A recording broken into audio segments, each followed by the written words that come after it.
halo, selamat malam teman-teman. Assalamualaikum warahmatullahi wabarakatuh.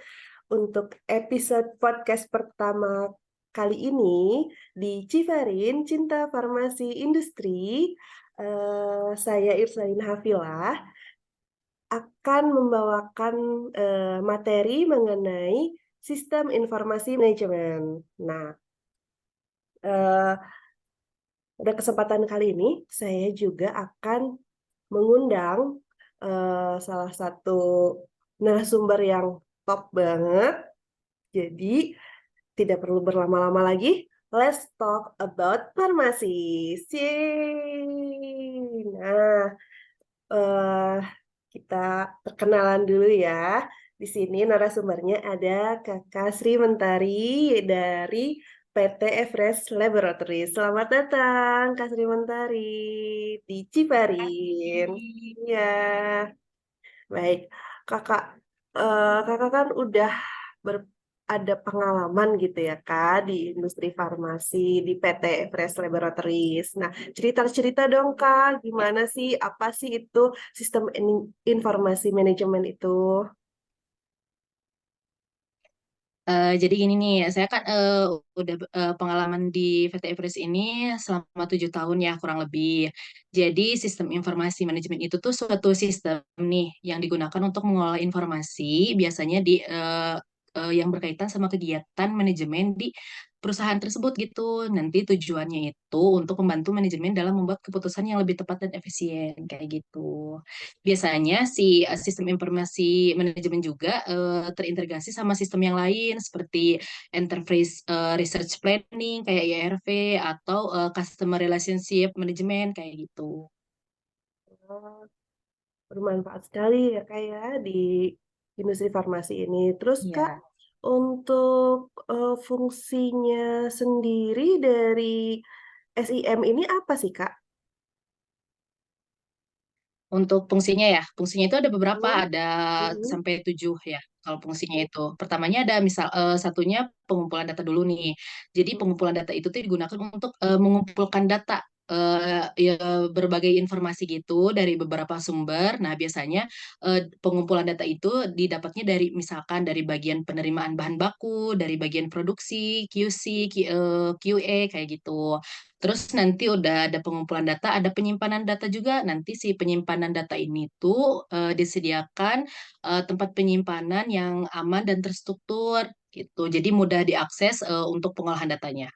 Terus untuk yang ketiganya ada pengolahan data. Nanti untuk sistem informasi ini diolah datanya, dan informasinya jadi suatu bentuk yang lebih bermanfaat bagi manajemen untuk nanti dibuat seperti laporan sama analisis kayak gitu. Kemudian nanti juga ada distribusi informasi kayak misalkan ada disebarkan informasi terupdate untuk ke berbagai departemen atau ke bagian produksi misalkan nanti ada yang membutuhkan informasi, kemudian disalurkan gitu secara efisien sama tepat waktu sesuai update-nya gitu. Kemudian nanti ada yang kelima juga fungsinya bisa mendukung juga sebagai pengambilan keputusan. Jadi biar pengambilan keputusan yang kita ambil itu tepat dan efektif, tentunya sesuai informasi yang akurat dan relevan. Kemudian sistem informasi juga sebagai pendukung operasionalnya, jadi dapat membantu dalam mengolah seperti manajemen stok, pengadaan, produksi, sama distribusi produknya kayak gitu. Sama satu lagi sebagai pendukung strategisnya, sudah pasti untuk membantu dalam perencanaan, pengembangan, sama menyediakan informasi tentang tren pasar yang sekarang, pelanggan, sama persaingan sama industri-industri yang lain seperti itu. Iya, iya. Kayak gitu sih untuk fungsi-fungsi dari sistem informasinya itu sendiri. Oke, oke. Banyak ya. Contohnya kayak apa sih, Kak? Kalau Ya, di lumayan. sananya, kalau di lapangannya tuh contohnya kayak gimana sih? Kalau contohnya nih, kayak misalkan Hmm, sistem informasi ini misalkan digunakan untuk manajemen keuangan nih. Nanti si sistem informasinya itu digunakan pada saat pencatatan transaksi, pembayaran gaji karyawan nih. kan nanti dibuatkan laporan keuangannya kayak gitu. Kemudian ada juga misal contohnya sumber daya manusianya nih nanti kayak data pribadi personilnya, karyawannya, absensi, kinerja dari karyawannya itu sendiri gitu.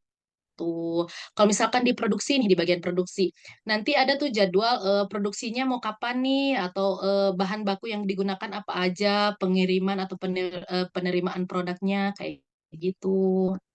Jadi sudah tercatat jelas gimana informasi-informasi yang didapatkan waktu masuk ke perusahaan atau produksi itu ada tercatat dari awal dari hulu sampai ke hilir gitu. Keren, keren, Kak. Nah, tadi kan kita udah dengar ya penjelasan dari Kak Sri Mentari ini dimulai dari pengertiannya, kemudian fungsinya, contohnya. Nah, sebenarnya apa sih manfaatnya? Kok kita tuh perlu banget gitu di industri farmasi tuh ada yang namanya sistem informasi manajemen tuh apa manfaatnya, Kak, gitu? Iya benar-benar. Jadi sistem informasi itu kan banyak sekali ya manfaatnya bagi perusahaan-perusahaan apalagi untuk mengelola informasi dan proses-proses gitu ya. Jadi ada beberapa manfaat biasanya di sistem informasi manajemen ini itu satu, ada meningkatkan efisiensi dari operasionalnya itu sendiri. Jadi nanti sistem ini akan membantu meningkatkan atau mengotomatiskan tugas-tugas dari administrasi, mempercepat juga pengambilan keputusan. Nanti juga akan memungkinkan si tim dari manajemen itu untuk lebih fokus pada tugasnya masing-masing gitu untuk membuat strategisnya. Kemudian nanti juga ada manfaat lainnya yaitu ada pas meningkatkan pengambilan keputusannya ya. Nanti pas untuk membantu meningkatkannya ini dengan menyediakan informasi yang akurat, tentunya terus terkini juga, kemudian relevan, sudah pasti itu diperlukan untuk mengambil keputusan yang tepat dan tepat waktu juga gitu, tidak bertele-tele seperti itu. Kemudian nanti juga ada meningkatkan untuk koordinasi dan kolaborasi juga di antara misal masing-masing tim manajemen dan bagian-bagian dari kayak produksi QC kayak gitu nanti untuk memungkinkan informasi sama pemikiran yang lebih terpadu dalam mengambil suatu keputusan dari produksi yang sudah kita buat seperti itu. Juga nanti manfaatnya bisa mengurangi biayanya juga loh. Nanti bisa mengurangi biaya dari operasionalnya dengan mengotomatiskan si dari tugas-tugas administrasi dan prosesnya juga lebih cepat gitu.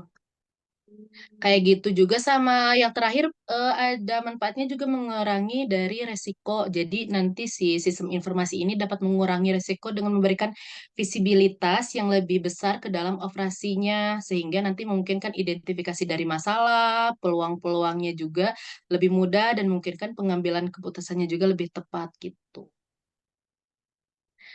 Biasanya sistem informasi juga sudah pasti akan terkait sama pengumpulan sama memproses penyimpanan kayak gitu. Nanti dia tuh sudah pasti bakalan ada beberapa komponen utamanya. Sudah Mhm. pasti ada input, proses, output kayak gitunya, hardware, softwarenya pasti akan dibutuhkan gitu dari sistem informasi itu. Sudah pasti personil yang memiliki atau yang sudah melakukan pelatihan sebelumnya kayak gitu. Iya, betul, betul. Ah, Itu ya. perbincangan kali ini daging banget ya ilmunya. Iya. eh, sudah cukup komprehensif gitu ya menurut saya. Nah, eh, terima kasih ya Kakak Sri Mentari sudah meluangkan waktunya untuk datang di podcast Ciparin ini. Nah, buat teman-teman nih yang masih penasaran, pengen tahu kepo-kepo gitu ya, boleh eh, like dan komen di channel YouTube kami.